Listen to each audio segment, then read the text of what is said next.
It's a good job I don't have any gang tattoos. That'd be way harder to explain in a video. Right guys, so I heard you all wanted to find out more about my tattoos, specifically my Disney tattoo, my big sleevey, almost finished 2 sessions to go tattoo. So I'm going to do my best in this video to run through as many animals as possible, certainly the more interesting ones. So hopefully, yeah, you guys get to learn a little bit more about my tattoo, the animals within it, and some stories I have around working with those animals. So yeah, I hope you enjoy. Subscribe down below if you enjoy it. If you don't enjoy it, subscribe anyway, just to send me hate comments. Screw it. I'm happy to have you here. Love you. So I'm going to run with this video kind of from top to bottom on my arm. The very top is, of course, Bruce the shark. There should be a picture next to me somewhere. So yeah, Bruce the shark is the one I get questions about the most, probably because he's the most visible. But the thing that really makes me laugh about Bruce on my tattoo is I've not once been asked. So, for example, if I'm in a TikTok live or a Twitch live or something like that, you can see basically this much of my arm.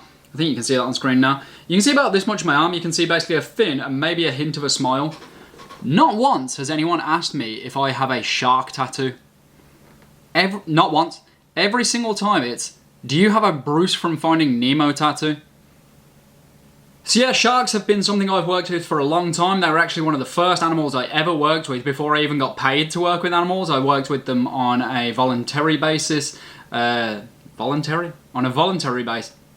Why can't I say voluntary? Voluntary? I actually worked with sharks for over a year in the first year of my career with animals. And what I did was I actually started the shark training program at the aquarium I was working at. Previously they'd thought about doing it, but I hadn't really bothered. And I was the first one, as they knew I was interested in becoming an animal trainer, to be allowed to implement that program. So what I did was I would put a target into the water, basically a board with a literal target on it, different shaped targets for different sharks. There was about 4 main sharks in the tank, the big ones anyway, as well as lots of little ones.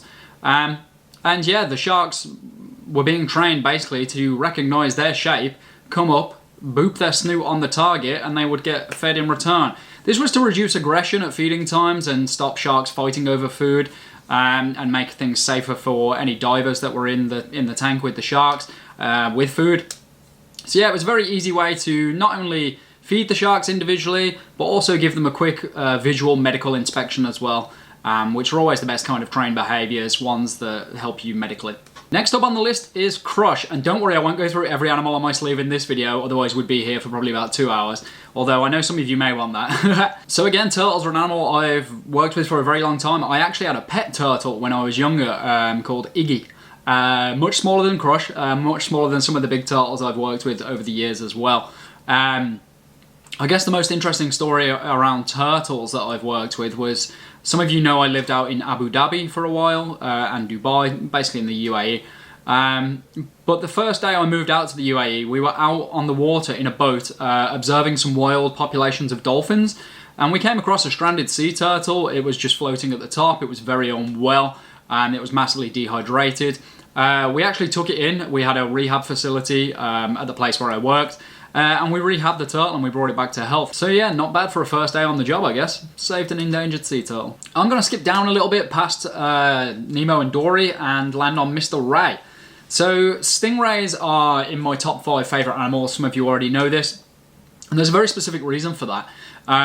So there's in fact 2 reasons for that, I guess. So when I was about 14 years old, 13, 14 years old, I went swimming with dolphins at Discovery Cove in Orlando, which is basically what made me want to become a dolphin trainer when I was older.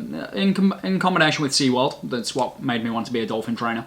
But my favourite part of the day, funnily enough, wasn't swimming with the dolphins, it was swimming with the stingrays. It was just such a more magical experience? Probably the wrong word. It was more of a personal experience for me. I enjoyed just vibing with them.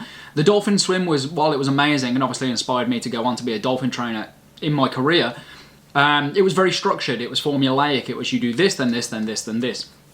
The stingrays, I just got to hang out in a pool with the stingrays and let them be themselves, and let them come up to me when they want to, or swim away from me where they want to, take food from me when they want to. It was a very natural experience. I felt very at one with the animals, which was fantastic.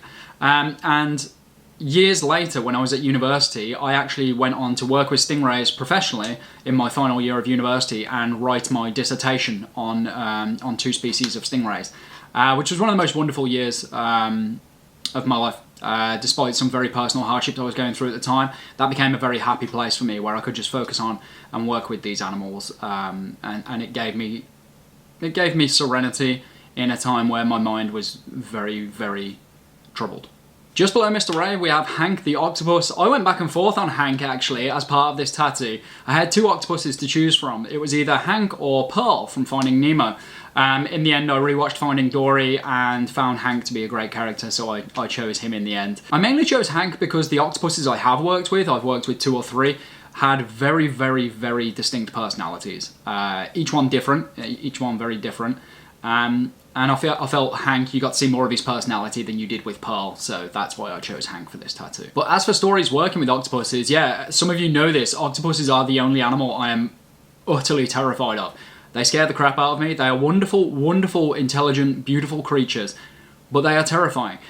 They're just aliens to me. They are from a different planet, I swear. The way their limbs move, their tentacles, incredibly well adapted body parts that can do a variety of things, but absolutely terrifying. And one of the octopuses I used to work with was in a pitch black area of our aquarium, because it was a species that was used to living at very deep areas of the ocean. So to open the enclosure and feed this octopus, I used to have to go into the backstage area almost and open up the top of the enclosure, which was very fastened and secured down because octopuses are notoriously good at escaping. But I used to have to open it up, and all I could see was pitch black water. I couldn't see anything, and I just always had this terrifying vision of an octopus just jumping out and grabbing my face, alien style. It never happened, of course. Octopuses are actually generally pretty friendly when they want to be.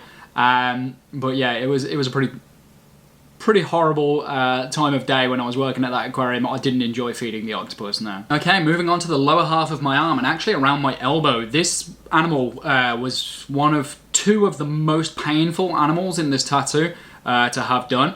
And this one's a giraffe, and the giraffe story I have is kind of gruesome, so skip ahead 30 seconds if you don't want to hear it. But my first day on my last job in my animal career, back out in Abu Dhabi, we actually lost a giraffe, sadly. And because the giraffe enclosure was very much in the center of the zoo, there was no way to get a crane to lift the giraffe out or anything like that. The only way we could get it out was by hand, which unfortunately meant dissecting the giraffe in the enclosure, performing a sort of very quick autopsy, and then moving the body to an area to be further worked on and then ultimately disposed of. But yeah, essentially 3 hours after landing on a flight and moving out to the zoo where I was going to be working, I was carrying a giraffe's head. So it was a pretty intense induction into my new job, where I was sort of one of the heads of the zoo. Pun not intended. It was a very intense induction, and yeah, not one I'll forget anytime soon, for sure. Moving around to another part of my lower arm, you'll see in the top we have Ed the hyena. Hyenas are incredible creatures, wonderfully sweet when they want to be, but also very, very dangerous. And hyenas are the one group of animals that I've ever felt in danger when I've been working with them. So my first day at the same zoo that I mentioned in my giraffe story earlier, it was a rough 24 hours, I'm not going to lie. I was head of a department at this zoo, the animal training department. So I wanted to see what my team were doing on a day-to-day basis. So I said, I'm going to shadow you guys. I'm just going to watch what you do. Just go about your normal day-to-day business. And these brave, potentially idiotic team members went into the hyena enclosure with me at this point to clean the inside of the enclosure. And one of them just like kept an eye on the hyenas while the other one did the cleaning. Now, I noticed, and for those of you who don't know, hyenas will only ever attack from behind you. They will never attack from the front. I noticed 2 of the group of 5 hyenas sneaking around behind me, trying to get behind me, thinking I hadn't noticed. This basically meant that they saw me as a target and they were going to try and take me out. It was an awkward situation. I immediately told the team to get out of the enclosure because this wasn't a safe situation, and I immediately put safety protocols in place to make sure we locked away the hyenas anytime we went back into that enclosure in future. That's the one time I've ever been scared with an animal, ever, and I've worked with lions, tigers, sharks, you name it. Coming around to the first session I ever had done on this tattoo, and I'm going to talk about 2 animals in this section. I'm going to talk about raccoons firstly, and then lionesses secondly. So raccoons, shown by Miko here on my wrist. Raccoons, again, in my top 5 favourite animals. I have raised dozens of them from birth. They are so much fun. Imagine having a toddler that can climb things.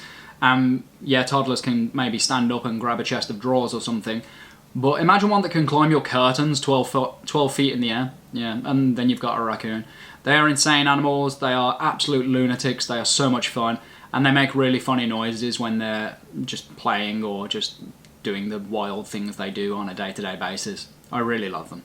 And final animal on this list for this video, maybe I'll do another in future talking about more animals, but the final one for this video is lionesses, shown here by Nala, of course. Lionesses have a very special place in my heart from that last job I had in my animal career. Some of you know this story already, but I raised a lot of lions, lionesses, tigers, white tigers from birth. But 2 twin lionesses will stay with me forever. I raised them from birth, 2 twin sisters. And they just had a really special place in my heart. One of them in particular had markings around her eyes. Her name was Angel. And she had markings around her eyes to look like eyeliner, which kind of feeds into my look now, as you can probably tell.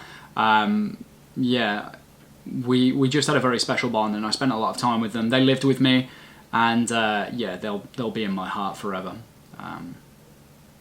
Yeah. I definitely miss every animal I've ever worked with, even the ones that were a pain, that were really difficult to work with. I miss them all. It was a wonderful career, and looking back, I had so much fun, even if I had 0 sleep. Hopefully you guys appreciate some of those stories I've just quickly run through. Hopefully you guys appreciate the amazing artwork on this tattoo done by my tattoo artist, Fern, who I will tag in the description below. Please go check out her stuff, she's amazing.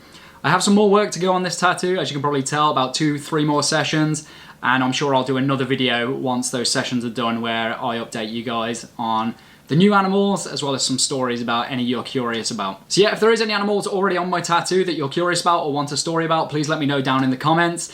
I'll be adding more animals as well, so once you guys see those in a TikTok live or a Twitch live or something and you want to know a story about those, please feel free to let me know as well, and I'll do my best to answer them in a future video. Thanks for stopping by, guys. Hope you enjoyed this video. I certainly enjoyed sharing these stories with you guys. If you did enjoy it, please subscribe and comment and like down below, all the usual stuff, and I'll see you in the next video. Bye.